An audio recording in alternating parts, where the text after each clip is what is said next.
Hello friends, कैसे हैं आप सब। आशा करते हैं आप सभी अच्छे होंगे। तो फ्रेंड्स, आज हमारे पास एक इंडक्शन आया है रिपेयर होने के लिए, जो कि लॉन्गर कंपनी का है। तो सबसे पहले आपको इसका ब्रांड नेम दिखा देते हैं। तो देखिए, इस पे लॉन्गर साफ साफ लिखा है। तो दोस्तों, अब बात करते हैं इसके फॉल्ट की। जो इसका ओनर हमें दे के गया है इस इंडक्शन को, उसका ये कहना है कि जैसे ही इस इंडक्शन की मेन लीड को सप्लाई में लगाते हैं, मेंस में लगाते हैं, तो और स्विच को ऑन करते हैं, ये इंडक्शन एमसीबी को साथ के साथ ऑफ कर देता है, यानी कि एमसीबी ट्रिप कर जाती है, तो सप्लाई ऑफ हो जाती है।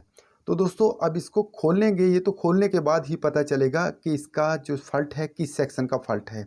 मेन लीड ख़राब है या फिर अंदर से सर्किट में इसके प्रॉब्लम है। तो मेन जो इम्पोर्टेंट बात है, ये स्क्रीन टच इंडक्शन है। सारे इसके स्विच टच में हैं। यहाँ पर फ़िलहाल डिस्प्ले भी है।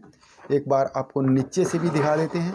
यहाँ पर मॉडल नंबर भी इसका लिखा है। देखिए, मॉडल इसका है LG08। तो अगर इसकी पावर की बात करें 1800 वाट। तो अब इसको ओपन करेंगे। ओपन करने के बाद ही पता चलेगा हमें इसका फॉल्ट कहाँ पर है। तो सबसे पहले वीडियो को लाइक करें, अगर चैनल में नए हैं तो चैनल को सब्सक्राइब ज़रूर करें।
तो फ्रेंड्स, अब इसकी हमने सफाई कर दी है।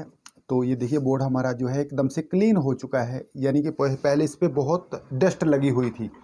तो अब इसकी टेस्टिंग करते हैं कि इसका जो फॉल्ट है किस साइड का फॉल्ट है। दोस्तों, मल्टीमीटर को हम कंटिन्यूटी पे कर लेते हैं। अब चेक कर लेते हैं इसको। ये देखिए, थोड़ा सा मल्टीमीटर को हम सेट करके आपको दिखा देते हैं सही में। तो ये देखिए, तो ये सही काम कर रहा है। तो सबसे पहले हमारी ये मेन लीड है। यहाँ पर हमारी मेन लीड से सप्लाई आती है। तो यहाँ पर देखिए, लगभग यहाँ से हमारा सही है। तो यहाँ से अगर सप्लाई आएगी इसमें तो ठीक है। तो इससे आगे देख लेते हैं। इसका फ्यूज़ है, तो ये इसका फ्यूज़ है। फ्यूज इसका चेक कर लेते हैं। सही है एकदम से फ्यूज के बाद हमारी सप्लाई तो यहाँ पर आ जाती है। ये हमारी सप्लाई यहाँ पर आ जाती है, एसी सप्लाई।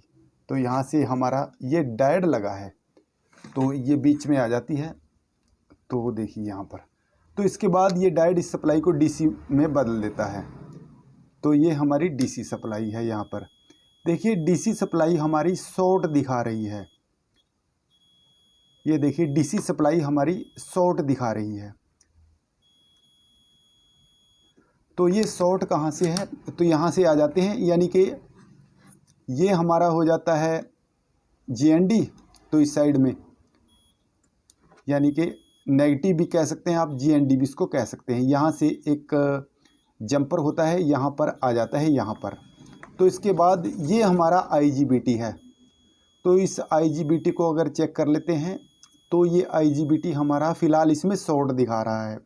अब हमें ये नहीं पता असल में इस डायोड का फॉल्ट है या फिर इस आईजीबीटी का या फिर किसी अन्य का।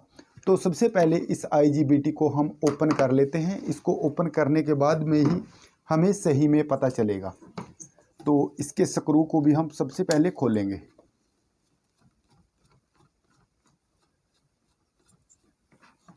अब इसके स्क्रू को खोल लिया तो अब इसकी सभी पिन को ओपन करेंगे, यानी कि इसके 3 पिन होती हैं, 3 पिन को हम ओपन करेंगे। तो ये दूसरी और ये इसकी तीसरी पिन है। तीसरी पिन, अब इसको हम बाहर निकाल लेते हैं।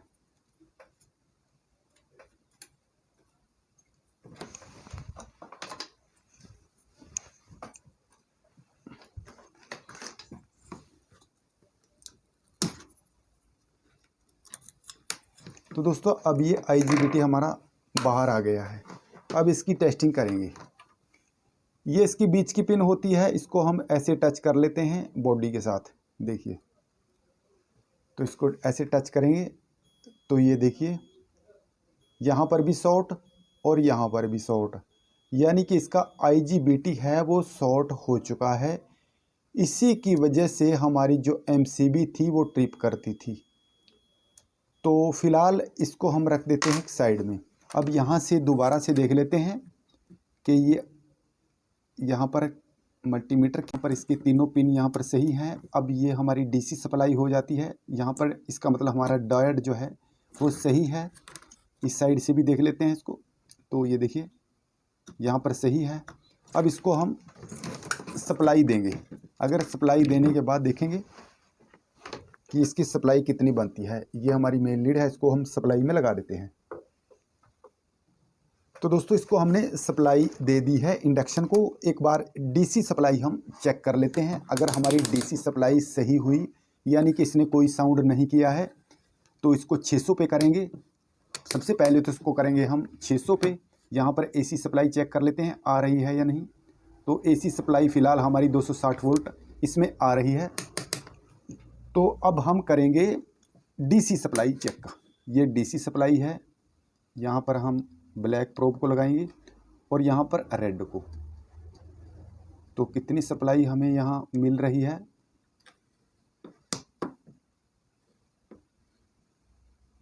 तो दोस्तों देखिए यहाँ पर 368 वोल्ट के करीब सप्लाई मिल रही है, यानी कि इस सर्किट में हमारी सप्लाई आ चुकी है। तो फिलहाल हमने क्या करना है, मेन लीड को निकालेंगे। अब हमने क्या करना है, ये हमारा जो पैनल है, ये पैनल है, इसकी वायर को लगाएंगे, क्योंकि जब तक इसकी वायर नहीं लगाएंगे तब तक ये ऑन नहीं होगा। तो इसको हमने लगा दिया है। अब इसको रख देते हैं और एक बार फिर से इसकी मेन लीड को सप्लाई में लगा के चेक कर लेते हैं कि हमारे यहाँ पर सप्लाई आती है या नहीं।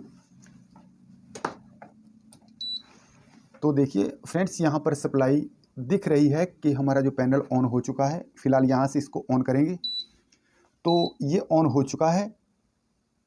अब इतना तो क्लियर हो चुका है कि हमारी जो सप्लाई है वो सही है, लेकिन फॉल्ट हमारे IGBT का है। मेन लीड को हम निकाल देते हैं दोबारा से।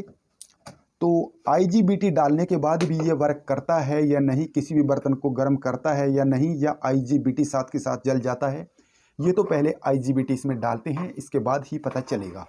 तो सबसे पहले इसमें IGBT डाल लेते हैं। तो इस लीड को हम दोबारा से निकालेंगे, इसको एक साइड में रखेंगे। अब ये हमारा शॉर्ट IGBT था, इसकी जगह हम लेंगे यहाँ पर, ये देखिए ये IGBT है हमारे पास 1203, ये इसका नंबर है। अब एक बार आपको इसकी टेस्टिंग भी दिखा देते हैं मल्टीमीटर के द्वारा। तो ये देखिए मल्टीमीटर को यहाँ पर रख लेते हैं। अब इसकी टेस्टिंग कर लेते हैं, देखिए। तो अब बीच में रख लेते हैं दोनों साइड से, ताकि ये कहीं शॉर्ट ना हो। तो फिलहाल दोस्तों ये एकदम से सही है। डाल देते हैं इस बोर्ड में।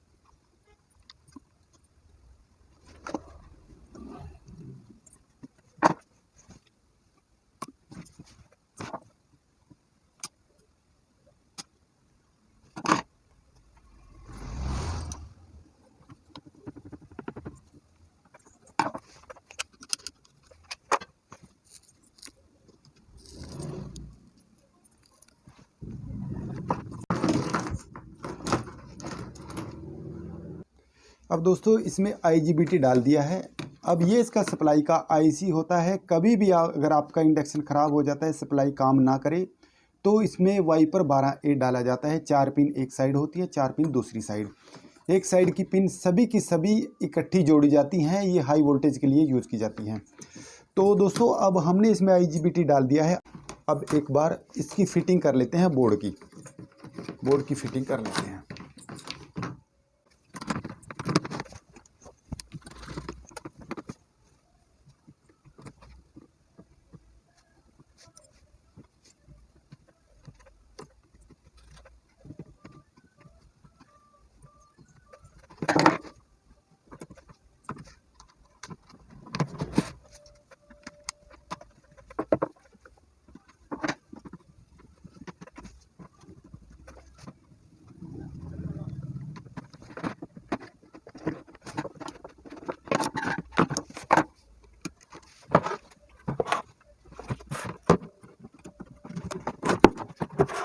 दोस्तों अब इस इंडक्शन के हमने स्क्रू नहीं लगाए हैं, तो फिलहाल इसको ऐसे ही रखा है। एक बार इसकी टेस्टिंग कर लेते हैं। ये मेरे पास मेन लीड का जो स्विच है, इसको लगा देता हूं मैं सप्लाई में। इसको सप्लाई में लगा दिया है। यहाँ पर हमारी सप्लाई आ चुकी है। फ़िलहाल यहाँ से टच से इसको ऑन करेंगे। ऑन कर दिया है तो ये इस पर E0 आ रहा है लिखा। तो अब इस यहाँ पर बर्तन में पानी है, इसको रख देते हैं तो यहाँ से पता चलेगा। अब ये 1300 इस पर वाट लिखा आ चुका है। तो दोस्तों अगर वीडियो अच्छी लगी, वीडियो को लाइक ज़रूर कर देना। तो अब हमने इसकी टेस्टिंग इसलिए की है ताकि हमें पता चले कि ये सही में गर्म कर रहा है या नहीं, क्योंकि इसकी टेस्टिंग तभी होगी जब ये आपके बर्तन को सही में गर्म करेगा। फ़िलहाल ये गर्म करने लग गया है। अब एक बार इसका देख लेते हैं, जो इसकी वाटेज है उसको अप डाउन करता है या नहीं। तो ये देखिए 1600, 1800 आप देख लेते हैं डाउन करके। अब टच के सभी स्विच इसके काम कर रहे हैं। दोस्तों देखिए यहाँ से लॉक हो जाता है। अगर आप लॉक करना चाहें इसको, तो यहाँ पर हम इसको दोबारा से फंक्शन पे आ जाते हैं। तो अब ये लॉक है। अब देखिए 600 पे आ गया है। अब इसको अप करेंगे 800 पे, अप करेंगे 1000 पे, 1300 पे, 1600, 1800, 2000। तो इससे आगे नहीं है। फ़िलहाल इसको अब कर देते हैं ऑफ़। तो फ्रेंड्स ये पूरी तरह से ओके हो चुका है। तो वीडियो कैसी लगी कमेंट में ज़रूर बताइएगा। मिलते हैं नई वीडियो में, तब तक के लिए धन्यवाद।